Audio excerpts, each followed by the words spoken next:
فَقُلْتُ اسْتَغْفِرُوا رَبَّكُمْ إِنَّهُ كَانَ غَفَّارًا، میں نے ان سے کہا اپنے رب سے استغفار کرو. اور ظاہر بات ہے استغفار سے پہلے ایمان لانا پڑتا ہے. اپنے رب سے استغفار کرو، اس میں مضمر ہے ایمان لاؤ، اس کی توحید کا اقرار کرو، یہ بت پرستی ترک کرو. انہو کان غفارا، بہت اہم بات ہے جو اس کے اندر مضمر ہے، وہ بہت ہی معاف کرنے والا ہے. اس لیے کہ یہ سارا مشرکانہ نظام جو دنیا میں بنتا رہا ہے، اس کے در حقیقت جو انڈر لائنگ اس کی فلسفی ہے، اس کی بنیاد کے اندر جو فکر کام کرتا ہے وہ یہ ہے کہ اللہ تو بہت دور ہے، بہت دور ہے، وراء الورا ثم وراء الورا،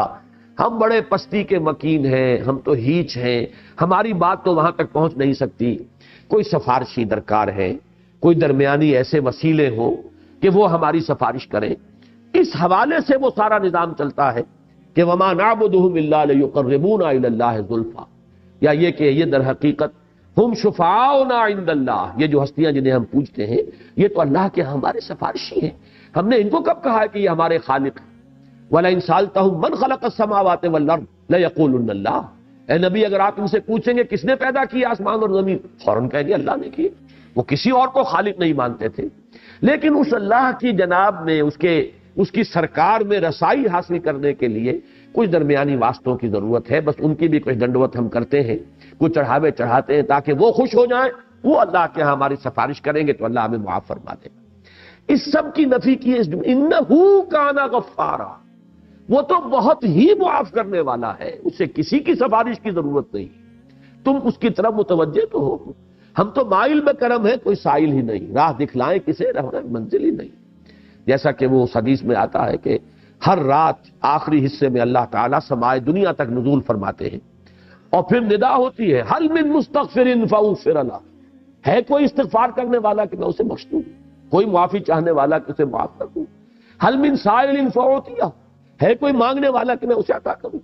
تو اللہ تو خود غفار ہے. تم کن چکروں میں پڑے ہوئے ہو؟ اپنا عمل درست نہیں کرنا، حرام خوری کو جاری رکھنا، اپنے غلط طرز عمل کو برقرار رکھنا اور تلاش کرنا ادھر ادھر کوئی سفارشی، کوئی ذرائع، کوئی وسائل، کوئی وسیلہ. تو یہ تمہاری اصل میں ساری کی ساری غلط فہمی ہے. وہ تو خود غفار ہے، بخشنے والا ہے. ذرا اس کی طرف خلوص قلب کے ساتھ رجوع تو کرو. فَقُلْتُ اسْتَغْفِرُوا رَبَّكُمْ إِنَّهُ كَانَ غَفَّارًا. اس کے نتیجے میں کیا ہوگا؟ يُرْسِلِ السَّمَاءَ عَلَيْكُمْ مِدْرَارًا، وہ آسمان چھوڑ دے گا تم پر چھاجو برستا ہوا. یہ لفظی ترجمہ ہے. مدرار کہتے ہیں کثیر الدرور، جس میں کہ بڑی ہی یعنی قوت کے ساتھ، جس میں ہم اردو میں کہتے ہیں چھاجو بھی برس رہا ہے، چھاجو پانی برس رہا ہے. اور آسمان کو چھوڑ دے گا یعنی گویا کہ بند ہے کوئی لگا ہوا،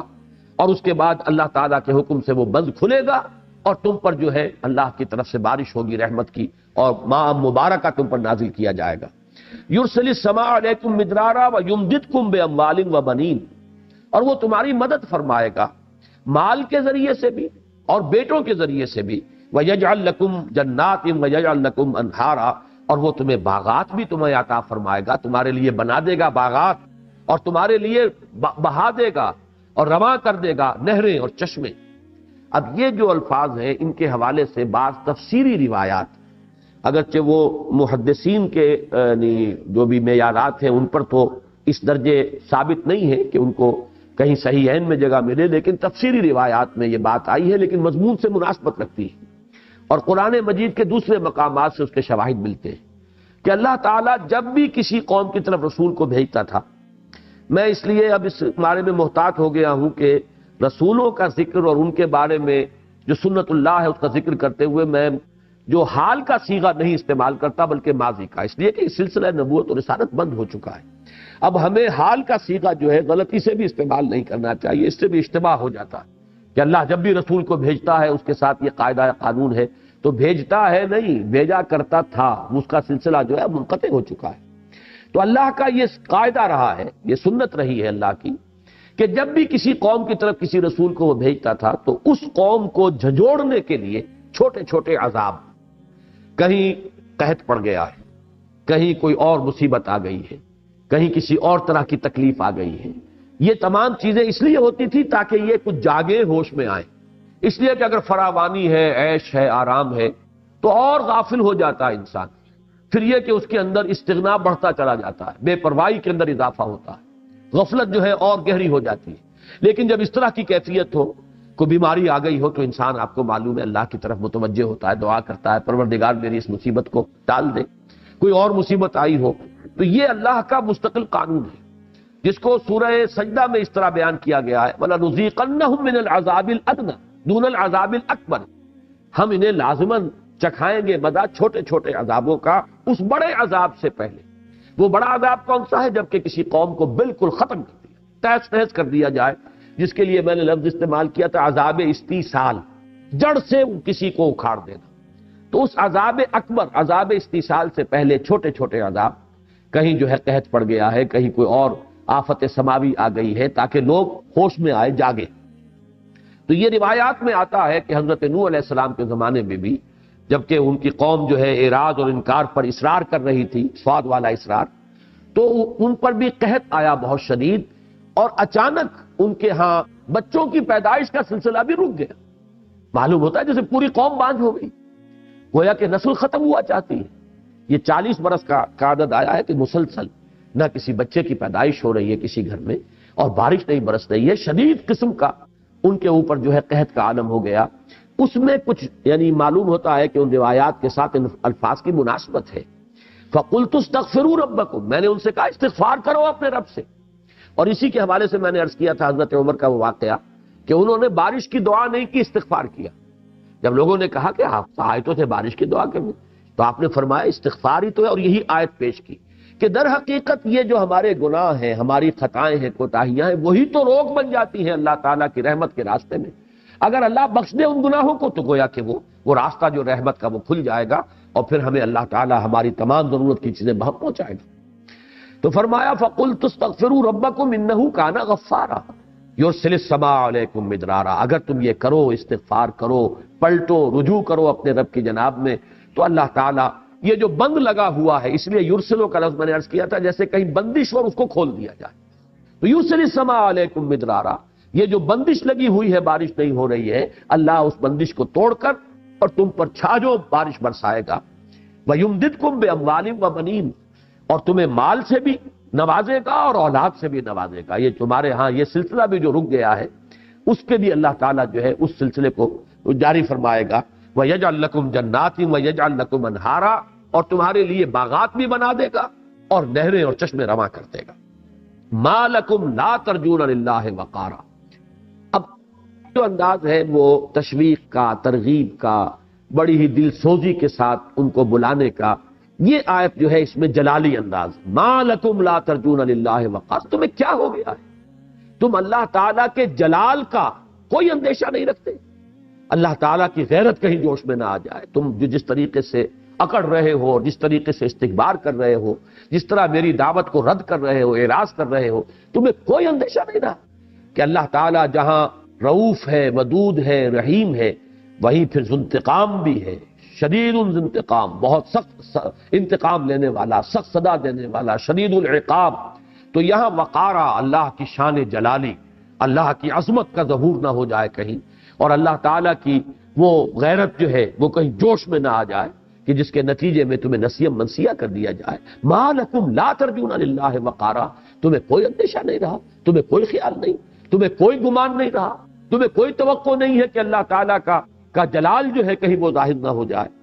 وَقَدْ خَلَقَكُمْ أَطْوَارًا، حالانکہ اس نے تمہیں پیدا فرمایا ہے جیسے کہ تم جانتے ہو کہ ایک کیفیت کے بعد دوسری، دوسری کے بعد تیسری، جیسے کہ سورہ حج میں اور سورہ مومنون میں آیا ہے وَلَقَدْ خَلَقْنَا الْإِنسَانَ مِنْ سُلَالَةٍ مِّن طِينٍ ثُمَّ جَعَلْنَاهُ نُطْفَةً فِي قَرَارٍ مَّكِينٍ ثُمَّ خَلَقْنَا النُّطْفَةَ عَلَقَةً فَخَلَقْنَا الْعَلَقَةَ مُضْغَةً فَخَلَقْنَا الْمُضْغَةَ عِظَامًا فَكَسَوْنَا الْعِظَامَ لَحْمًا ثُمَّ أَنشَأْنَاهُ خَلْقًا آخَرَ فَتَبَارَكَ اللَّهُ أَحْسَنُ الْخَالِقِينَ۔ تو یہ دو صورتیں جو آپس میں جوڑے کی حیثیت رکھتی ہیں، سورہ حج اور سورہ مومنون، ان میں آپ دیکھیں گے کہ یہ مضمون انہی دو صورتوں میں بڑی خوبصورتی کے ساتھ آیا ہے۔ پہلے رکوع میں وہاں بھی ہے اور پہلے ہی رکوع میں سورہ مومنون میں بھی ہے۔ قد خلقکم اطوارا، طورن بعد طورن، ایک کیفیت کے بعد دوسری، دوسری کے بعد تیسری، تمہیں کہاں سے کہاں پہنچا دیا ہے گندے پانی کی بوند سے، اور تمہیں ایک انسان بنا کر کھڑا کر دیا ہے۔ اتنی اعلیٰ صلاحیتیں تمہارے اندر ولید کرتی ہیں۔ الم تروا کیف خلق اللہ سبع سماوات طباقا، کیا تم نے دیکھا نہیں کیا تم نے غور نہیں کیا کیسے بنا دی اللہ تعالیٰ نے 7 آسمان تہ بر تہ؟ ان کے بارے میں ہر جگہ جہاں بھی الفاظ آتے ہیں میں عرض کرتا رہا ہوں کہ تاحال ان الفاظ کی حقیقت ہم پر منکشف نہیں ہوئی. ہمارا علم جو ہے، جو بھی اس کاسمولوجی جسے آپ کہتے ہیں یا ایسٹرونومی، اس کا علم ابھی یہاں تک نہیں پہنچا ہے کہ یہ حقیقت منکشف. لیکن ایمان ہمارا ہے کہ وقت آئے گا کہ معلوم ہوگا جب اور انسان کا علم بڑھے گا کہ یہ ہے وہ حقیقت جس کو 7 آسمانوں کی شکل میں اور اس طریقے سے قرآن مجید نے بار بار بیان کیا ہے. تاحال ہم اس کی اصل حقیقت کو جاننے سے قاصر ہیں اور ہمارے لیے ممکن نہیں ہے. یہاں پر ایمان بالغیب اور قرآن مجید پر پورا اعتماد اور یقین، بس یہی ہمارا سہارا ہے. 7 آسمان طباقہ ایک دوسرے پر تہ بر تہ. وجعل القمر فیہن نورا، اور ان آسمانوں میں رکھ دیا اس نے چاند کو ایک روشن قندیل بنا کر. وجعل الشمس سراجا، اور اس نے بنا دیا ہے سورج کو ایک چراغ. یہ جو لفظ ہے چاند اور سورج کا جو تقابل قرآن مجید میں آتا ہے، یہ سورہ فرقان کے آخری رکوع میں بھی ہے. تبارک الذی جعل فی السماء بروجا وجعل فیہا سراجا وقمرا منیرا. سورج کو ہمیشہ کہا گیا چراغ. چراغ وہ ہے کہ جس میں کمبسٹن کا عمل جو ہے، عمل احراق، جلنے کا عمل ہو رہا ہوتا ہے. اس میں نور بھی ہے، حرارت بھی. تو چونکہ اب سائنس ہماری جو ہے وہ اس بات کو واضح طور پر جانتی ہے. سورج تو ایک بہت بڑی بھٹی ہے، ایسی بھٹی جس کا کہ ہم تصور نہیں کر سکتے. وہاں سے ہی یہ حرارت اور یہ جو نور کا جو بھی طوفان ہے وہ نکلتا ہے. لیکن چاند میں کوئی عمل نہیں ہے کمبسٹن کا، وہ تو ایک ٹھنڈی شے ہے. اس کے اندر جو روشنی ہے وہ بھی ریفلیکٹ ہو رہی ہے سورج کی روشنی، اس کے اندر اپنی روشنی بھی نہیں ہے. تو چاند اور سورج کے مابین جو فرق ہے قرآن مجید نے اس کو بڑے نمایاں انداز میں چاند کو کہا ہے وہ منور ہے، منیر ہے، روشن ہے. لیکن سورج جو ہے وہ چراغ ہے جس میں کہ کوئی شے جل رہی ہے. صرف فرق یہ ہے کہ آپ کے چراغ میں کوئی مٹی کا تیل جل رہا ہے لالٹین میں، یا چراغ کے اندر کڑوا تیل جل رہا ہے، اور وہاں کیا جل رہا ہے اس کا آپ اندازہ نہیں کر سکتے کہ اس کی کتنی حرارت ہے اور کتنی اس کے اندر طوفانی جو ہے وہ عمل احراق جو ہے کس کیفیت میں ہے. لیکن بہرحال جہاں تک 2 الفاظ کا تعلق ہے وہ صحیح منطبق ہوتے ہیں. وجعل القمر فیہن نورا، اور اس نے ان آسمانوں کے اندر یہ ایک قندیل روشن کر دی ہے یہ چاند کی. وجعل الشمس سراجا، اور سورج کو بنا دیا ہے چراغ. واللہ انبتکم من الارض نباتا، اور اللہ نے تمہیں اگایا ہے زمین سے جیسے کہ اگایا جاتا ہے. یہ آیت اس سورہ مبارکہ کی یہ ذرا ایسی ہے کہ جس کے بارے میں تفصیلاً غور کرنے کی ضرورت ہے. باقی مضامین تو قرآن مجید کے اکثر و بیشتر وہ مضامین ہیں کہ جو بار بار تکرار کے ساتھ آتے ہیں، لیکن یہ الفاظ بڑے غیر معمولی ہیں. اور اس انداز میں میرے علم میں نہیں ہے کہ کسی اور جگہ یہ انداز جو ہے انسان کی تخلیق کے ضمن میں یہ اسلوب اختیار کیا گیا ہو یا اس سے کوئی ملتا جلتا اسلوب ہو. واللہ انبتکم من الارض نباتا، اللہ نے تو تمہیں اگایا ہے زمین سے جیسے اگایا جاتا ہے. اب اس میں ایک تو وہ لوگ کہ جن کا رجحان ہے کہ ایولیوشن جو ہے ڈارون کا نظریہ ارتقاء کے نام سے وہ معروف ہے، لیکن اصل میں اس کے 2 حصے کیے جانے چاہیے. ایک ہے نظریہ ارتقاء، ایک ہے ڈارون کا نظریہ ارتقاء. ان دونوں میں بڑا فرق ہے. جہاں تک ارتقاء کا تعلق ہے وہ تو ہمارے علماء اور ہمارے مفکرین نے بہت پہلے اس کے بارے میں گفتگو کی ہے. ابن مسکوے ہو، مولانا روم ہو،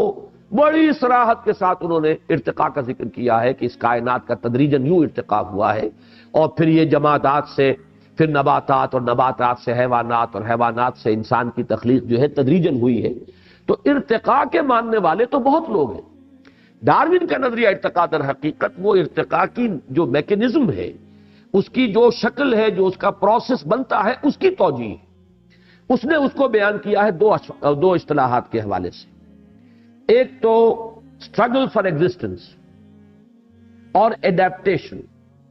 کہ تمام اس دنیا کے اندر حیوانات کے مابین ایک کشمکش جاری ہے اپنے آپ کو برقرار رکھنے کے لیے. چیزیں کم ہیں، کمپٹیشن بہت ہے. تو جو بھی ان میں سے سروائیول آف دی فٹسٹ، جو اس میں سے نہایت فٹ ہوگا وہی سروائیو کرے گا، باقی ختم ہو جائیں گے. تو حالات جب بدلتے ہیں تو جو اپنے اندر حالات کے ساتھ سازگاری پیدا کر کے اور اپنے وجود کو مناسب بنا لیتا ہے بدلے ہوئے حالات کے، وہ بچ جاتا ہے. باقی جس کے اندر یہ ایڈیپٹیشن کی صلاحیت نہیں ہے وہ ختم ہو جاتا ہے. تو struggle for existence, survival of the fittest, اور ایڈیپٹیشن ایڈیپٹیشن کے ذریعے سے نئے جو وہ اپنے اوصاف پیدا کرتا ہے وہ جاندار اپنے اندر ماحول کے ساتھ سازگاری اختیار کرنے کے لیے یہ تھوڑے تھوڑے بڑھتے چلے جاتے ہیں اور نسل منتقل ہوتے ہیں، یہاں تک کہ ان کے اندر اتنی بڑی تبدیلی ہو جاتی ہے کہ ایک بالکل نئی نوع وجود میں آ جاتی ہے۔ یہ در حقیقت اس کا فلسفہ یہ ہے کہ اس نے توجیہ کی ہے ایوولوشن کی، لیکن یہ وہ شے ہے کہ جسے آج تک ثابت نہیں کیا جا سکا۔ اس لیے کہ سائنس میں تو آپ کو معلوم ہے اصول یہ ہے کہ جو آپ کا ہائپوتھیسس ہے، جو آپ کا نظریہ ہے، اس نظریے میں جو چیز بنیادی ہے اس سے آپ ایکسپیریمنٹ سے ثابت کر دیجیے، تب اب وہ ایک ثابت شدہ حقیقت مانا جائے گا۔ لیکن اگر اس کو آپ ثابت نہیں کر سکتے تو ایک اسپیکولیشن ہے، ایک نظریہ ہے، نظریے کی حیثیت سے برقرار رہے گا، لیکن یہ کہ اس کو لوگ رد بھی کریں گے۔ چنانچہ ڈارون کا نظریہ جو ہے وہ خود بایولوجی کے میدان میں رد کیا گیا ہے، اور بہت سے دوسرے متبادل جو ہے نظریات پیش کیے گئے، اس لیے کہ یہ ثابت نہیں ہو سکا کہ ایکوائرڈ کریکٹر جو ہوتا ہے، کوئی حیوان اپنے اندر جو نئی چیز پیدا کرتا ہے وہ آیا نسلاً منتقل ہو سکتی ہے؟ وہ آگے نسلاً منتقل نہیں ہوتی، وہ اس انڈیویجول تک رہ جاتی ہے، بات آگے نسلاً منتقل نہیں ہوتی۔ اگر تو یہ ثابت کر دیا جائے ایکسپیریمنٹیشن سے کہ منتقل ہو سکتی ہے، تب تو ڈارون کا جو یہ نظریہ ہے یہ گویا کہ ثابت ہو جائے گا۔ لیکن جب تک اس کو اسٹیبلش نہ کیا جائے تجربے سے، اس وقت تک وہ نظریہ محض ایک نظریہ ہے۔ لیکن اصل شے اس کو علیحدہ رکھ لیجئے، میرے نزدیک چونکہ میرا رجحان ہے اس بات کی طرف کہ میں ارتقاء کو ماننے والوں میں سے ہوں، اور ارتقاء کے اندر میرے نزدیک جو شے تبدیلی پیدا کرتی ہے وہ امر اللہ ہے، کن فیکون۔ اللہ تعالیٰ تدریجاً ایک کے بعد دوسری، دوسری کے بعد تیسری، ایک سے دوسری جو نوع پیدا کر رہا ہے، اس میں یہ نہیں ہوتا ہے کہ ایکوائرڈ کریکٹر جو ہے خود بخود ٹرانسمٹ ہو جائیں، بلکہ اس کے اندر تبدیلی ہر مرحلے پر لفظ کن کے ذریعے سے، اللہ کے امر کے ذریعے سے وہ تبدیلی آتی ہے۔ اس بات کو اگر سمجھ لیا جائے، اس کو مان لیا جائے، تو پھر نظریہ ارتقاء کے اندر نہ کوئی کفر رہا نہ کوئی شرک رہا۔ اس کی اسلام کے ساتھ اب کوئی یوں سمجھیے کہ مقابلے یا مخالفت کا مسئلہ نہیں۔ اس کی مثال جو میں دیا کرتا ہوں وہ یہ ہے کہ ایک تصور تو یہ ہے کہ کوئی اوپر سے کوئی دیوتا ہے یا دیوی ہے یا اللہ ہے، کوئی چھاج ہے، اس میں سے وہ پانی برسا رہا ہے، ایک یہ تصور ہو سکتا ہے، توہماتی تصور۔ ایک تصور یہ ہے کہ نہیں صاحب، یہ تو ہم نے جان لیا، ہمیں معلوم ہو گیا بارش کیسے برستی ہے، وہ تو سمندر سے بخارات اٹھتے ہیں، پھر وہ اوپر جاتے ہیں، ٹھنڈے ہو جاتے ہیں، تو وہ پھر بادلوں کی شکل اختیار کرتے ہیں، پھر ہوائیں ان کو لے کر دور دراز جگہ پر جاتی ہیں، پھر وہ کئی پہاڑوں سے ٹکراتے ہیں یا کوئی اور ایٹماسفیرک کنڈیشنز کی تبدیلی کی وجہ سے وہ بارش کی شکل میں یا برف کی شکل میں زمین پر آ جاتے ہیں۔ یہ ایک سائیکل ہے۔ پھر وہ برف پگھلتی ہے یا بارش پانی کا جو ہے وہ آتا ہے، وہ فضا کو دھوتا ہوا اور زمین کے مختلف ندیوں نالوں میں سے ہوتا ہوا پھر اور دریاؤں سے ہوتا پھر سمندر میں پہنچ جاتا۔ یہ تو ایک سرکل ہے، یہ ایک سرکل ہے جو چل رہا ہے، واٹر سائیکل۔ اب یہ کہ اگر تو آپ یہ سمجھیں کہ یہ خود بخود ہو رہا ہے تو یہ کفر ہوگا۔ اگر آپ یہ کہیں کہ یہ سب کچھ اللہ کر رہا ہے، یہ اس میں رب سے ہے، یہ قانون اللہ کا بنایا ہوا ہے، تو اس قانون کو مان کر اس کے معنی نفی نہیں ہو جائیں گے اللہ کی قدرت کے یا اللہ کی الوہیت کے یا اللہ کی حاکمیت کے، بلکہ اللہ نے یہ قاعدہ بنایا، اللہ نے یہ قانون بنایا۔ اسی طرح ارتقاء میں اگر حکم خداوندی، اذن خداوندی کو آخری فیصلہ کن بات مانی جائے تو پھر اس کے بعد اس میں کوئی کفر یا الحاد نہیں ہے۔ لیکن اگر یہ سمجھا جائے کہ یہ آٹومیٹک خود بخود اس طریقے سے ہو رہا ہے جیسے کہ ڈارون نے کہا، تو یقیناً پھر وہ مذہب سے اور مذہب کی تعلیمات سے بہت دور لے جاتا ہے انسان کو۔ اور آج مغرب میں سب سے بڑا المیہ یہی ہے۔ در حقیقت مذہب سے سب سے زیادہ دور کرنے والی شے سائنس کے میدان میں یہ نظریہ ارتقاء ہے، اور کوئی دوسری شے نہیں ہے۔ فزکس کے میدان میں کوئی شے ایسی نہیں ہے کہ جو مذہب سے آپ کو دور لے جانے والی ہو۔ کیمسٹری کے میدان میں کوئی شے ایسی نہیں ہے جو ٹکراتی ہو مذہب کے ساتھ۔ یہ صرف یہی معاملہ ہے کہ ڈارون کے نظریہ ارتقاء نے جو توجیہ پیش کی ہے، اس کے نتیجے میں الحاد اور کفر جو ہے وہ خود بخود ذہنوں کے اندر بیٹھ جاتا ہے۔ امریکہ جیسے ملک کے اندر ایک بڑا سٹرونگ ریزنٹمنٹ ہے کہ تم ہائی سکول کے لیول پر نظریہ ارتقاء پڑھا دیتے ہو ہمارے بچوں کو، نتیجتاً مذہب کی کوئی بنیادی ان کے ذہن میں نہیں رہتی، اس کی بنیاد ہی ختم ہو جاتی۔ لہذا وہاں ہمیشہ کنٹروورسی چلتی رہتی ہے کہ جو لوگ بھی کچھ مذہبی مزاج کے وہ کہتے ہیں کہ نظریہ ارتقاء ہائی سکول لیول پر نہ پڑھایا جائے، یہ ابھی کچا ذہن ہوتا ہے، اور ہائی سکول وہاں پر ہوتا ہے وہ 12 سال والا۔ تو یہ جو ایف اے یوں سمجھیے، آج کل ہمارے یہاں بھی فیصلہ ہو گیا کہ تمام ہائی سکول جو ہیں وہ ایف اے تک ان کو اپ گریڈ کر دیا جائے گا، تو وہاں پر پہلے ہی سے ایسا ہے۔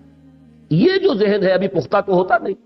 اور بہت ریسیپٹیو ہوتا ہے، جو چیز آتی ہے ذہن میں بیٹھ جاتی ہے۔ اس مرحلے پر تم پڑھاتے ہو تو وہ تو اسے سمجھتا ہے کہ بس یہی واقعہ ہے اور ایمان لے آتا ہے، اور جس نے اس چیز کو اس شکل میں مان لیا، اب اس کے لیے دین اور آخرت اور اللہ اور خدا اور یہ سب تمام چیزیں جو ہے وہ بالکل یوں سمجھیے کہ irrelevant ہو جاتی ہیں، ان کا کوئی بحث کا موقع ہی نہیں۔ تو یہ تصور ذہن میں رکھیں۔ باقی اس آیت کے اندر ایک نقشہ ہے، دیکھیے پودا، پلانٹ اور کوئی حیوان، اس میں فرق کیا ہے؟ باقی سارا میکینزم وہی ہے۔ پلانٹ جو ہے وہ گویا کہ گڑا ہوا ہے زمین میں، وہ ہل نہیں رہا ہے۔ باقی تو سارا میکینزم، بایولوجی آپ کو معلوم ہے، بایولوجی جو علم الحیات دو حصوں میں تقسیم کریں گے، زوالوجی اور باٹنی۔ وہ علم نباتات ہے، یہ علم الحیوانات ہے، دونوں کو گروپ کرتے ہیں بایولوجی کے اندر کہ لائف اس میں بھی ہے، لائف اس میں بھی ہے۔ لیکن یہ پودا جو ہے یہ گڑا ہوا ہے ایک جگہ، جبکہ حیوان چل رہا ہے۔ باقی تو ساری فزیولوجی وہی کی وہ ہے۔ اس اعتبار سے اس کے اندر انبتکم من الارض نباتا ایک گویا کہ اشارہ ضرور موجود ہے کہ اس طریقے سے تدریجاً ارتقاء ہو کر انسان تک یہ عمل جو ہے تخلیق انسان تک پہنچا ہے۔ اور اگر اس طرف ذہن نہ آئے یا آدمی نہ چاہے اس انداز میں سوچنا، تب بھی ایک مفہوم موجود ہے، اور اس کا تقابل ہوگا آگے جو آیت آ رہی ہے کہ بعث بعد الموت میں تو اللہ تعالیٰ تمہیں قبر سے نکال لے گا جیسے نکالا جاتا ہے۔ وہاں یہ نہیں ہوگا کہ پھر بچے کی شکل میں کوئی آئے، پھر اس کی تدریجاً ترقی ہو، جیسے پودا ہے بڑھ رہا ہے، بڑھتا چلا جا رہا ہے، ابھی وہ صرف 2 پتیاں تھی، پھر آگے بڑھا، پھر آگے بڑھا، پھر تناور درخت بنا۔ اسی طریقے سے انسان کا بچہ ہے، وہ پیدا ہوا تو بہت ہی یوں سمجھیے کہ عاجز اور لاچار، بڑی مشکل سے تو وہ کھڑا ہونا سیکھتا ہے، پھر وہ بڑھتا ہے، اس کا قد جو ہے اونچا ہوتا چلا جاتا ہے۔ یہ اس تخلیق اول میں تو ایسا ہے، واللہ انبتکم من الارض نباتا۔ یہاں تو تم جیسے پودا اوپر پروان چڑھتا ہے اور اوپر جاتا ہے، ایسے ہی تم نے بھی 20 سال لیے ہیں اپنے اس قد تک پہنچنے میں، یا اپنے اس جسم کی اس پختگی کو پہنچنے میں۔ لیکن قیامت کے دن بعث بعد الموت جب ہوگا تو وہ تو اللہ نکال لے گا، یخرجکم اخراجا۔ پھر وہاں جو ہے انبتکم نباتا والی بات نہیں ہوگی، پھر یہ وقت جو ہے اس میں نہیں لگے گا تمہاری اپنی اس پوری جو شخصیت ہے اس تک پہنچنے کے لیے۔ تو اس کے تقابل کے لیے بھی یہ لفظ جو ہے بہت ہی مناسب ہے کہ تمہیں یہاں تو اس نے اگایا ہے جیسے اگایا جاتا ہے، جیسے پیڑ تدریجاً بڑھتا ہے ایسے ہی تم بھی بڑھے ہو۔ لیکن یہ ہے کہ وہاں جب معاملہ ہوگا تو اس کے لیے الفاظ بعد میں آ رہے ہیں۔ بہرحال اس میں ایک اشارہ موجود ہے اس ارتقاء کی طرف بھی۔ ایک تو ہے ایک فرد کا پودے کی طرح آگے بڑھنا، ایک ہے اس پوری جو حیواناتی کنگڈم ہے، اینیمل کنگڈم، اس کے اندر تدریجاً ارتقاء ہوتے ہوئے۔ اور عجیب بات یہ ہے کہ یہ بایولوجی میں بھی اس کو کہا جاتا ہے ٹری آف ایوولوشن، یہ درخت ہے ارتقاء کا، اور اس ٹری آف ایوولوشن کے ٹاپ پر ہومو سیپینس جو ہے وہ انسان کا بایولوجیکل نیم ہے۔ Homo sapiens stands at the top of that evolution tree. تو وہاں بھی ایک تصور جو ہے وہ درخت کا دیا جاتا ہے، اور اس میں سے شاخیں نکلتی ہیں درخت میں سے، تو مختلف مراحل پر مختلف سپیشیز جو ہے علیحدہ ہوتی چلی گئی، لیکن درخت جو ہے ابھی بڑھتا چلا جا رہا ہے یہاں تک کہ اس کے ٹاپ پر ہومو سیپینز آیا۔ تو واللہ انبتکم من الارض نباتا، اس میں وہ رنگ بھی موجود ہے، اور یہ کہ عام معنی میں یہ بھی کہ جس طرح پودا تدریجاً بڑھتا ہے، بلند سے بلندتر ہوتا ہے یہاں تک کہ اپنی وہ جو پوری اس کی ہے اونچائی وہاں تک پہنچ جاتا ہے، اسی طرح تمہیں بھی اللہ نے اسی طرح اگایا ہے۔ فرق صرف یہ ہے کہ تم چلتے پھرتے اگے ہو، بڑھے ہو، اور وہ پودا جو ہے وہ ایک جگہ پر گڑا ہوا جو ہے وہ بڑھتا ہے، اور اس کے سوا کوئی فرق نہیں۔ واللہ انبتکم من الارض نباتا ثم یعیدکم فیہا، پھر وہ تمہیں اس کے اندر دوبارہ لے جائے گا، وَيُخْرِجُكُمْ إِخْرَاجًا، اور تمہیں نکال لے گا جیسے نکالا جاتا۔ یہ گویا کہ ایسے جیسے کسی جگہ پر صندوق میں کوئی چیز رکھی ہوئی اور نکال لی، اب اس میں کوئی ارتقاء وغیرہ کا مسئلہ نہیں ہے۔ وہ جو بعث بعد الموت ہے وہ دفعتاً ہے، وہ اچانک ہوگی، اس کے اندر یہ ارتقائی عمل نہیں ہوگا، نہ وہ ارتقاء لمبا عمل، اور نہ یہ ایک فرد کا ارتقاء جو ہو رہا ہے کہ وہ اتنا وقت لیتا ہے اپنی قوت اور شدت کو پہنچنے میں، وہ نہیں وہ یخرجکم اخراجا، تمہیں وہاں سے نکال لے گا جیسے نکالا جاتا ہے، جیسے کوئی چیز بنی بنائی کہیں موجود ہے اور وہاں آپ نے ہاتھ ڈالا اور نکال لیا، ایسے ہی اللہ تعالیٰ تمہیں اس زمین سے دوبارہ نکال لے گا۔ واللہ انبتکم من الارض نباتا ثم یعیدکم فیہا ویخرجکم اخراجا واللہ جعل لکم الارض بساطا، اور اللہ تعالیٰ نے تمہارے لیے زمین کو ایک فرش بنا دیا ہے، بچھونا بنا دیا ہے، اس میں تمہارے لیے ساری چیزیں، تمہاری آسائش کی، آرام کی، تمہاری ساری ضروریات۔ آج کل تو آپ نے سنا ہوگا ایسے بیڈز بنتے ہیں ان کے 10-10 ہزار ڈالر اس کی ایک ایک بیڈ کی قیمت ہوتی ہے کہ اسی میں سب کچھ اس بیڈ کے اندر ہی سب کچھ ہے. ایک بٹن دبائیے تو یہ ہو گیا، اور دوسرا بٹن دبائیے تو یہ چیز نکل آئی، اور تیسرا بٹن دبائیے تو وہیں پہ بیٹھے بیٹھے بیڈ کے اندر وہ ساری آپ کی ضرورتیں پوری ہو جاتی ہیں. تو اللہ تعالیٰ نے ایسا بستر بنایا ہے اس زمین کو کہ اس کے اندر تمہاری تمام ضروریات اس نے فراہم کر دی. واللہ جعل لکم الارض بساطا لتسلکوا منہا سبلا فجاجا، تاکہ تم اس کے اندر چلو. اور وہ راستے، تنگ راستے، فج کہتے ہیں گھاٹی کو، فج عمیق یہ لفظ آیا ہے سورہ حج میں بھی کہ دو پہاڑوں کے درمیان. اور خاص طور پر چونکہ مخاطب اول جو ہے قرآن مجید کے وہ حجاز کے لوگ ہیں، عرب کے لوگ ہیں، اور حجاز جو ہے پہاڑی سلسلوں پر مشتمل ہے، تو ان میں جو بھی راستے بنتے ہیں وہ در حقیقت گھاٹی کی شکل میں ہوتے ہیں، ادھر بھی پہاڑ ادھر بھی پہاڑ، کہیں اوپر جا کر پھر وہ درے کی شکل بن جائے گی. تو یہ اللہ نے تمہارے لیے راستے بنا دیے ہیں. اونچے اونچے پہاڑ ہیں لیکن انہی میں ایسے درے رکھ دیے ہیں کہ آسانی سے تم ان کو کراس کرتے ہو اور اس زمین کے اندر گھومتے پھرتے ہو. اب یہ تو گویا کہ حضرت نوح علیہ السلام کی دعوت، اب اس میں کس اسلوب سے، کس انداز سے، کس پیرائے میں، کتنے دل نشین انداز میں انہوں نے باتیں کی ہیں، اللہ تعالیٰ کی عظمت کو کیسے واضح کیا ہے، اللہ کی خلاقی کا کیسے ان کو تصور دیا ہے. یہ ساری چیزیں ہر داعی دین کے لیے جو بھی اللہ کی طرف لوگوں کو بلانا چاہتا ہو، داعی اللہ، اسے ایک ایک لفظ کو اچھی طرح سمجھنا چاہیے کہ یہ ایک گویا کہ کردار ہمارے سامنے آ رہا ہے، نمونے کا کردار. اور اسی میں یوں سمجھیے کہ حضور صلی اللہ علیہ وسلم کی شخصیت موجود ہے. اسی انداز میں حضور بلا رہے تھے. یہی مراحل تھے. پہلے وہ بالکل پرسنل کانٹیکٹ کے ذریعے سے دعوت، پھر اس کے بعد اعلان دعوت، لیکن اس کے بعد یہ کہ وہ سلسلہ جو ہے اسررت لہم اسرارا والا سلسلہ بھی جاری رہا اور یہ دعوت آگے بڑھی ہے. لیکن حضرت نوح علیہ السلام کی قوم نے جس طریقے سے ان کی دعوت کو رد کیا ہے، اب اس کا نقشہ ہے. قال نوح رب انہم عصونی، فریاد کی نوح نے، میں نے اب قالا کا ترجمہ کیا ہے فریاد کی نوح، اے میرے رب، ربی کا در حقیقت یہ مخفف ہے رب، اے میرے پروردگار، انہم عصونی، انہوں نے میری نافرمانی کی ہے، میری بات ماننے سے انکار کیا ہے، میری دعوت کو رد کر دیا ہے. وَاتَّبَعُوا مَن لَّمْ يَزِدْهُ مَالُهُ وَوَلَدُهُ إِلَّا خَسَارًا، اور انہوں نے پیروی کی ہے انہی لوگوں کی جن کو ان کے مال اور اولاد نے سوائے گھاٹے کے اور کچھ نہیں دیا. یہ لفظی ترجمہ میں نے کیا ہے. انہوں نے پیروی کی وَاتَّبَعُوا مَن، ان کی، مَن لَّمْ يَزِدْهُ، جس کو کہ نہیں اضافہ کیا ہے، مالُهُ، اس کے مال نے، وَوَلَدُهُ، اور اس کی اولاد نے، إِلَّا خَسَارًا، مگر گھاٹا اور خسارہ. یعنی تو نے انہیں اولادوں سے نوازا، تو نے انہیں دولتیں دی، یہ جو سرداران قوم ہیں، لیکن ان کی اولاد اور مال کی وجہ سے سرکشی بڑھتی چلی گئی. بجائے اس کے کہ شکر کرتے تو یہی مال و اولاد ان کے لیے خیر کا ذریعہ بن جاتی. لیکن انہوں نے چونکہ کفران نعمت کیا، گھمنڈ کیا، تکبر کیا، تو تیری دی ہوئی یہ نعمتیں ان کے حق میں گویا کہ خسارے کا ذریعہ بن گئی، خسارے کا سبب بن گئی. ان میں تمرد، شیطنت، استکبار، غرور پیدا ہوا، جس کی وجہ سے وہ میری دعوت کو ٹھکرا رہے ہیں، میری پکار پر لبیک نہیں کہہ رہے. تو پروردگار،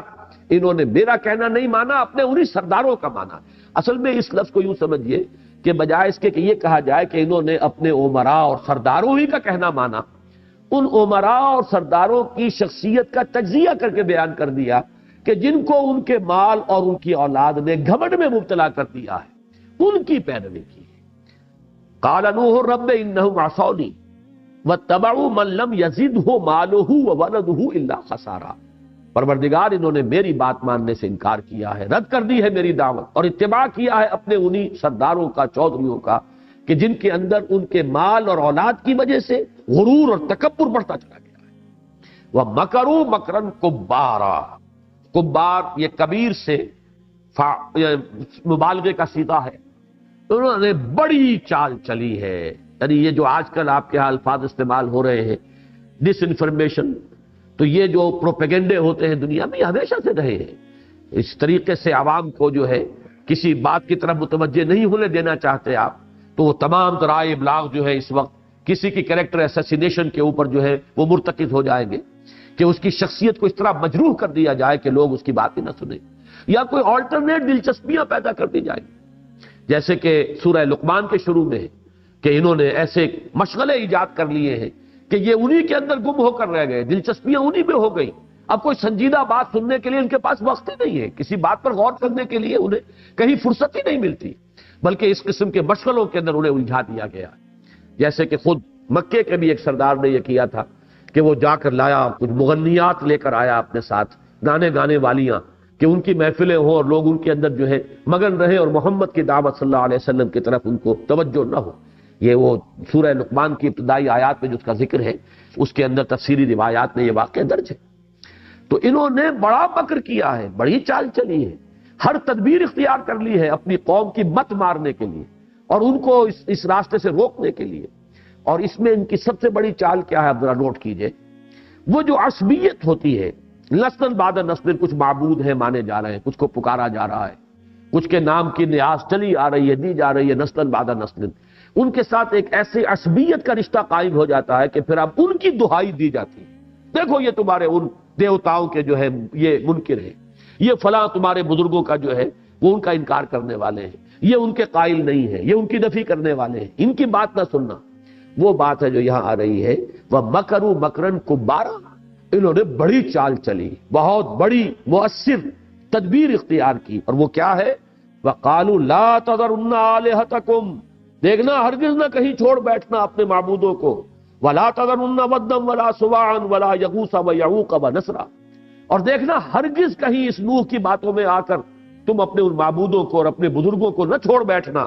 نہ ود کو، نہ سوا کو، نہ یغوث کو، نہ یعوق کو، اور نہ نصر۔ یہ 5 ان کے بڑے بڑے بت تھے، بڑے بڑے دیوتا تھے، اور تقریباً اس پر اجماع ہے تمام مفسرین کا کہ یہ اولیاء اللہ تھے قوم نوح کے، بہت اونچی شخصیت تھے، اللہ والے لوگ، بزرگان دین جنہیں کہا جاتا ہے۔ لیکن ان کے انتقال کے بعد اب ان کے لیے استھان بنے، پہلے قبریں پوجی، اور قبروں کے بعد ایک قدم آگے کہ ذرا ان کی مورتیاں بھی بنا کر رکھ دی جائیں، تاکہ وہ ارتکاز توجہ جو ہے ان کے ساتھ جب ہمیں لو لگانی ہے تو ارتکاز توجہ میں ہمیں مدد مل جائے۔ اور یہاں آپ دیکھیں گے، میں نے اپنی آنکھوں سے بہت ہی، ویسے میں ان کی نیکی سے، ان کی دینداری سے بہت متاثر تھا۔ ایک صاحب ہمارے درس میں بہت شروع میں جب یہاں پہ ہم نے اکیڈمی کا آغاز کیا آیا کرتے تھے، لیکن ایک مرتبہ ان کے گھر گیا تو باقاعدہ دیوار پر تصویریں لگی ہوئی، معین الدین چشتی رحمۃ اللہ علیہ، اور ان کے جو خلیفہ تھے جو دہلی میں مدفون ہیں، اور تیسرے یہ بابا فرید الدین گنج شکر، ان تینوں کی تصویریں لگی ہوئی ہیں، ان پر ہار ڈلے ہوئے ہیں، جیسے ہندوؤں کے ہاں ٹھاکر بیٹھے ہوئے ہوتے ہیں، ان کے بت جو ہے وہ رکھے ہوتے ہیں کسی طاق کے اندر سجائے ہوئے، اور جا کے ان کو ڈنڈوت کرتے ہیں۔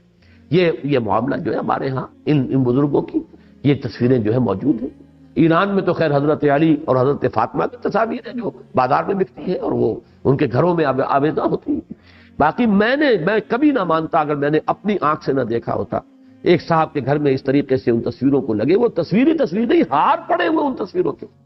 گویا کہ بعین ہی وہی کام کے جو یہ ہندو اپنے بتوں کے ساتھ کرتے ہیں وہ ہماری تصویروں کے ساتھ ہوا۔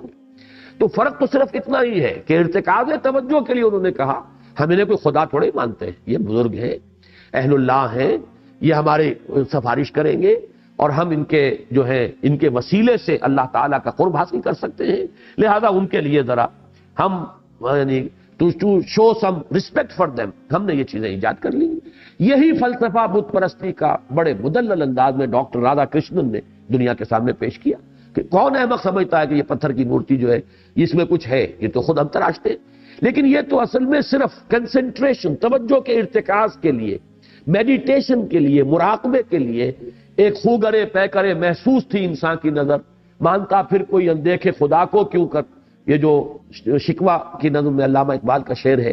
کہ خوگرے پیکرے محسوس تھی انسان کی نظر، تو یہ ہم نے پیکرے محسوس سامنے رکھ لیا ہوتا ہے، اصل میں تو ہم دیوتاؤں کے ساتھ لو لگانا چاہتے ہیں اپنی توجہ کے ارتکاز کے ساتھ، یہ صرف ذریعہ ہے۔ تو اس طریقے سے ہوتے ہوتے وہ بت پرستی جو ہے قوم نوح میں رائج ہوئی، اور ان بتوں کے بارے میں مزید تحقیق یہ ہے کہ یہ نام اتنے پختہ ہوئے کہ حضرت نوح کی قوم تو ساری ہلاک ہو گئی وہ، لیکن یہ نام چلے، اور عرب میں مختلف قبیلوں کے بتوں کے یہی نام تھے۔ معلوم ہو رہا ہے وہ تسلسل جو ہے ان کا، وہ کلچرل کنٹینیوٹی جو ہے وہ برقرار نہیں ہے۔ یہی ود اور یہی سوا اور یغوث مختلف قبیلوں کے یہ دیوتا تھے، اور ان کے بت جو ہے مختلف جگہوں پر رکھے ہوئے تھے، انہیں پوجا جاتا تھا۔ تو انہوں نے یہ کہا کہ دیکھنا کہیں ان کی بات میں نہ آ جانا، یہ تمہیں جو ہے دور کر دینا چاہتے ہیں، منقطع کر دینا چاہتے ہیں اپنے ان معبودوں سے۔ تمہارے معبود ود اور سوا اور یغوث اور یعوق اور نصر، پوری طرح ان کے وفادار رہو۔ میں نے یہاں 2 آیتیں اور نوٹ کی ہیں۔ سورہ انبیاء میں حضرت ابراہیم علیہ السلام کے بارے میں بھی پھر یہی فیصلہ کیا تھا قوم نے، قالوا حرقوہ وانصروا آلہتکم ان کنتم فاعلین۔ جب حضرت ابراہیم علیہ السلام نے ان کے بتوں کا وہ حشر کیا، سب کو توڑ پھوڑ کر اور صرف ایک کو باقی رہنے دیا، پھر جب پیشی ہوئی ہے قوم کے سامنے اور جب لاجواب بھی ہو گئے، حضرت ابراہیم کی بات کا کوئی جواب نہیں تھا، لیکن کہا کیا؟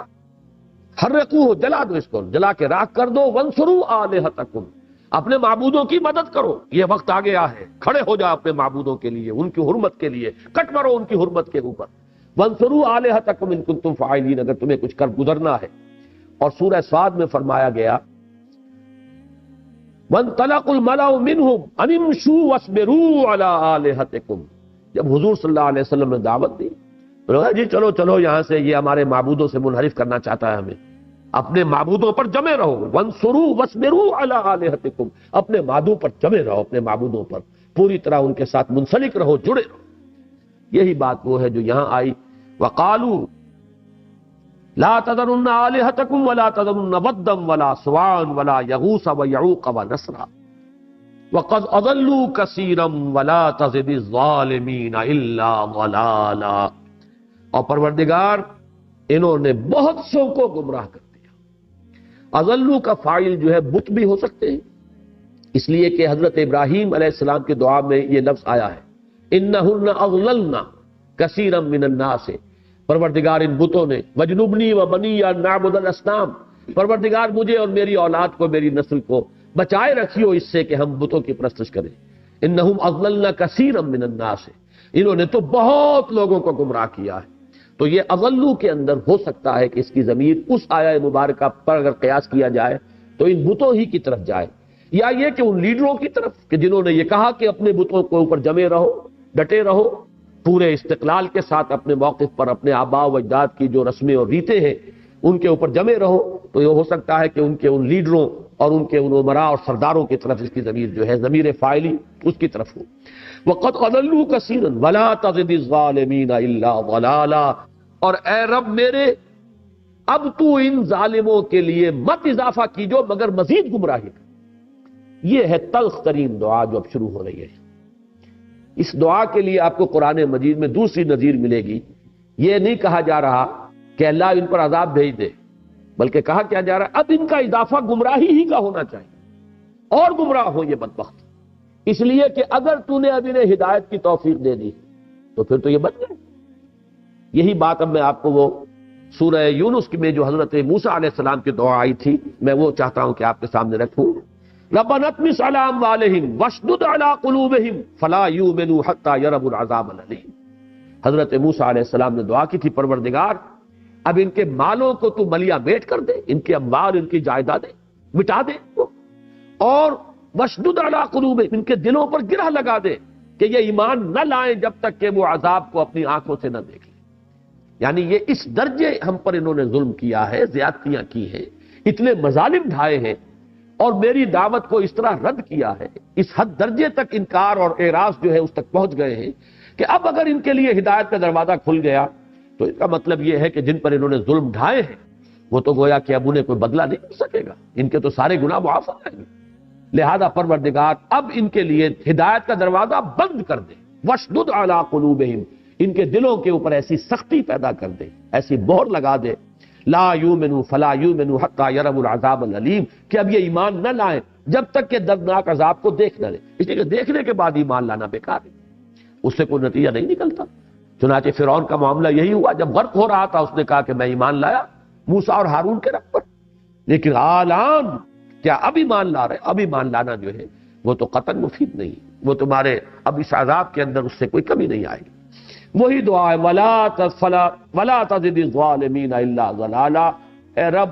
اب ان کی سرکشی، ان کا استکبار، ان کے یہ پروپیگنڈے، ان کا یہ استہزاء اور تمسخر جو میرا یہ کرتے رہے ہیں،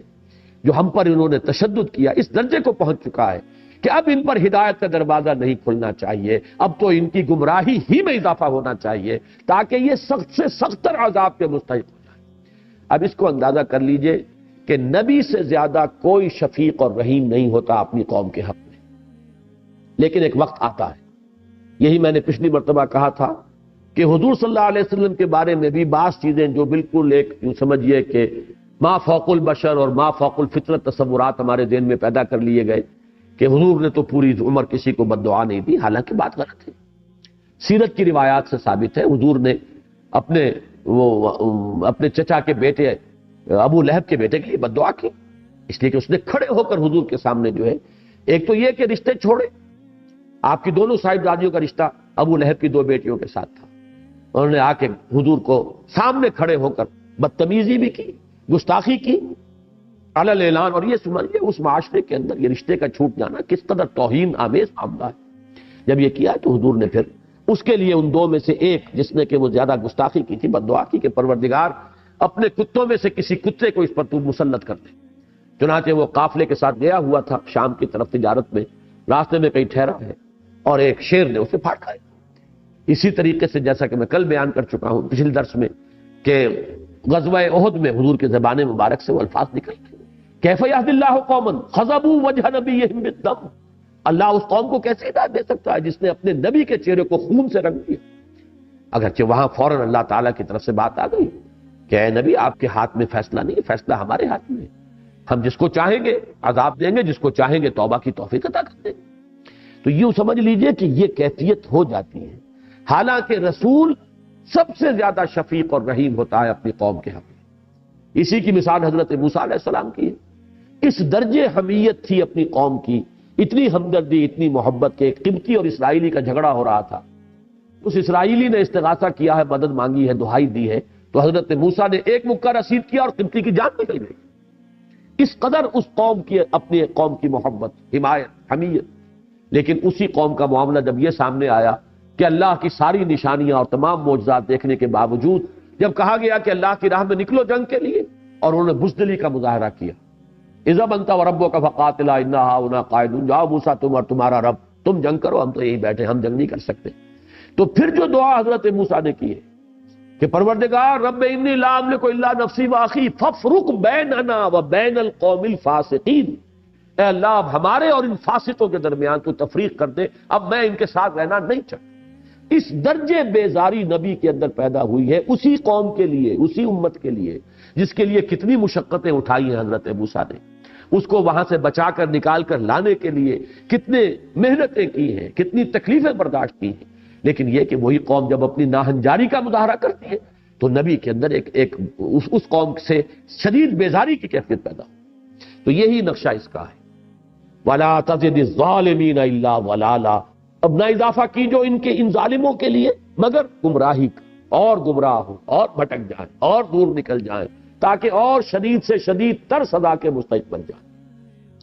مما خطیئاتہم مغرقون، یہ اس دعا کی یوں سمجھیے کہ اللہ تعالیٰ کے ہاں جو مقبولیت کی کیفیت تھی اس کے ظہور کے لیے، حالانکہ حضرت نوح کی دعا ابھی آگے چل رہی ہے، درمیان میں اللہ تعالیٰ نے فوری طور پر اس کا جو نتیجہ ہے اس کو بیان کیا، مما خطیئاتہم مغرقون،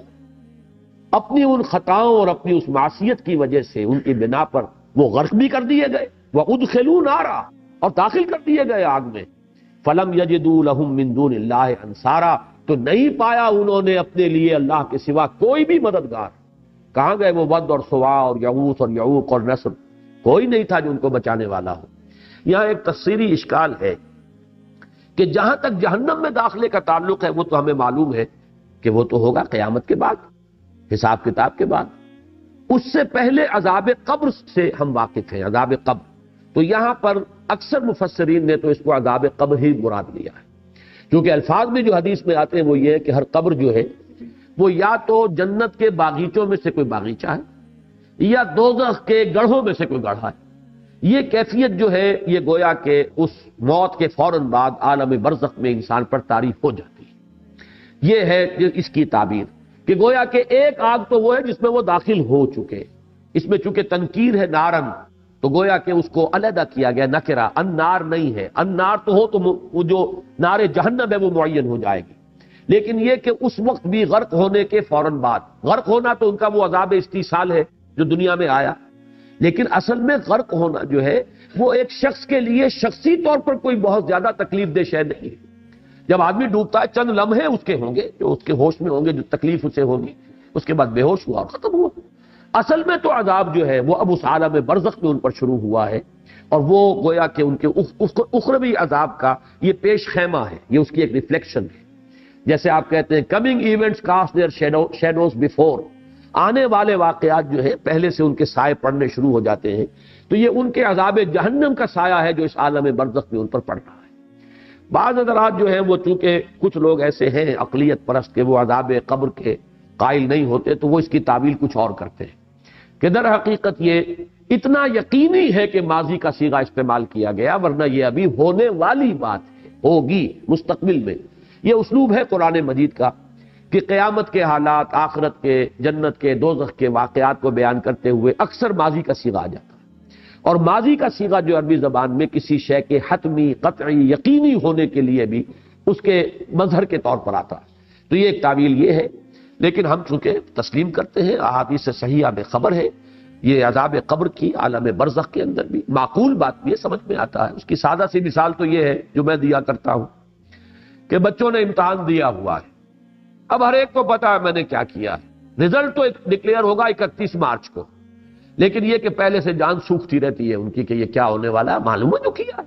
جن لوگوں نے اچھے پرچے کیے ہیں وہ اپنے عیش میں ہیں، وہ منتظر ہوتے ہیں. جیسے سورہ قیامہ میں آیا ہے وجوہ یومئذ ناظرۃ الی ربھا ناظرہ، چہرے تر و تازہ ہوں گے اپنے رب کی رحمت کے امیدوار، اپنے رب کی طرف دیکھتے ہوئے. اس لیے کہ انہیں پتا ہے بل الانسان علی نفسہ بصیرہ، انسان اپنے نفس پر بصیرت رکھتا ہے، اسے پتا ہے میں کیا کر کے آیا اور امیدوار ہے اللہ تعالیٰ کی رحمت کا. ووجوہ یومئذ باسرۃ تظن ان یفعل بها فاقرہ، اور بہت سے چہرے اس دن ہوں گے سوکھے ہوئے، اور ان کو یہ گمان ہوگا کہ اب ان کے ساتھ وہ سلوک ہوگا کہ جو ریڑھ کی ہڈیوں کو توڑ دینے والا. تو یہ تو پہلے سے موجود ہے، گویا کہ نتیجہ ڈکلیئر بعد میں ہوگا لیکن چہروں پر لکھا ہوا نتیجہ پہلے سے نظر آ جاتا ہے. یہی در حقیقت قبر میں یا عالم برزخ میں اس آخری انجام کا ایک عکس ہے جو پڑتا ہے، اور اسی کو حضور نے فرمایا یا وہ جنت کے باغیچوں میں سے ایک باغیچہ ہے اور یا دوزخ کے گڑھوں میں سے ایک گڑھا ہے. مما خطیئاتہم اغرقوا وادخلوا نارا فلم یجدوا لهم من دون اللہ انصارا. اس میں نفی ہے ان کے پورے فلسفہ شرک کی کہ انہوں نے ان معبودوں کو کیوں پوجا، کیوں یہ نظر اور نیاز کے سلسلے چلتے تھے، کیوں یہ چڑھاوے ہوتے تھے. یہ سب کچھ تو اسی لیے تھا کہ یہ اللہ کے ہاں ہمارے مددگار بنیں گے. تو کوئی مدد انہیں نہیں مل سکی یا کوئی مدد انہیں نہیں مل سکے گی. وقال نوح رب لا تذر علی الارض من الکافرین دیارا، اور کہا نوح نے میرے رب اب تو اس زمین پر کوئی گھر بستا نہ چھوڑ، کافروں میں سے کسی کو زندہ نہ چھوڑ. یہ دیار جو ہے کسی دار میں رہنے والا، جو کہ ما فی الدار دیار، اس کے معنی یہ ہے کہ گھر بالکل خالی ہے، اس گھر کے اندر کوئی بسنے والا نہیں ہے. دار ہے دیار نہیں، جو بھی اس گھر کو آباد کرنے والا وہ دیار ہے. لا تذر علی الارض من الکافرین دیارا، پروردگار اب تو زمین پر کافر میں سے کسی، کافروں میں سے کسی ایک کو بھی بستا نہ چھوڑ. اس میں ذرا مسئلہ ہے جو تاریخ سے متعلق ہے. اکثر خیال یہ ہے کہ یہ عذاب جو آیا ہے یہ پوری دنیا میں آیا، یہ جو طوفان نوح ہے، لیکن زیادہ صحیح بات یہی معلوم ہوتی ہے کہ در حقیقت اس وقت تک نوع انسانی ابھی محدود تھی اسی علاقے میں، اور وہیں پر وہ عذاب آیا ہے. یہ جو علاقہ ہے جس کو آج کل ہم کردستان کے نام سے جانتے ہیں، جو اس وقت 5 ملکوں میں منقسم ہے، تھوڑا سا حصہ اس کا ایران میں ہے، خاصا بڑا چنک اس کا عراق میں ہے، کچھ حصہ اس کا شام میں ہے، کچھ حصہ اس کا ترکی میں ہے، اور کچھ روس میں ہے. یہ علاقہ ہے زیادہ تر پہاڑی علاقہ ہے. اسی میں وہ پہاڑی جودی جو ہے جس پر کہ حضرت نوح علیہ السلام کی کشتی جا کر پھر ٹکی ہے. اور جیسا کہ بعض مفسرین نے لکھا ہے کہ بعض جو ہوائی جہاز پائلٹس ہیں انہوں نے دیکھا ہے کہ ایک پہاڑی کے اوپر، چوٹی کے اوپر کوئی شے کشتی سے مشابہ جو ہے وہ نظر آتی، لیکن کوئی ایکسپیڈیشن وہاں اس لیے نہیں جا سکتی کہ اس پہاڑ تک جانے کا راستہ صرف رشیا سے، وہ اپروچیبل جو ہے باقی کسی اور ملک سے اپروچیبل نہیں ہے، صرف رشین سائڈ سے اس کو اپروچ کیا جا سکتا ہے، وہاں تک پہنچا جا سکتا ہے. واللہ عالم. بہرحال یہ علاقہ تھا جس میں کہ ابھی نوع انسانی یہی تک محدود تھی، اور اس علاقے میں طوفان آیا.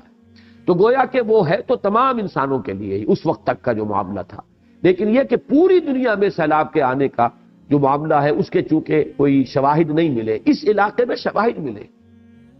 طبقات الارض کے ماہرین کو شواہد ملے ہیں کہ یہاں کسی وقت میں بہت بڑا سیلاب آیا، اور اس کی ایچ جی ویلز نے تو ایک تعبیر اور توجیہ بھی کی ہے بالکل خالص مادی اور سائنٹیفک۔ اس کا کہنا یہ ہے کہ میڈیٹرینین جو ہے بحیرہ روم، اس میں پانی کی سطح بلند تھی، اور یہ جو علاقہ تھا یہ سطح سمندر سے نیچا تھا، لیکن ساحل کے ساتھ ساتھ جو ہے پہاڑی سلسلہ ایک ایسا تھا کہ جو اس کو روکے ہوئے تھا۔ یہ شاید آپ نے کبھی سنا ہو کہ کراچی کے بھی اکثر حصے جو ہیں وہ بلو سی لیول ہے، لیکن یہ کہ ساحل کے ساتھ ساتھ جو چٹانیں ہیں اور جو ساحل ہے وہ ہے اونچا، جس کی وجہ سے سمندر کا پانی رکا ہوا ہے، لیکن بہت سے جگہ ایسی ہے کہ جو بلو سی لیول ہے۔ اب اگر کہیں سے دراڑ پیدا ہو جائے، ظاہر بات ہے سمندر کا پانی جس طرح آئے گا تو وہ بہا کے لے جائے گا۔ تو اس کا کہنا یہ ہے جی ویلز کا کہ در حقیقت یہ پورا علاقہ جو ہے یہ سمندر کی سطح جو ہے میڈیٹرینین کی یہ اس سے اونچی تھی،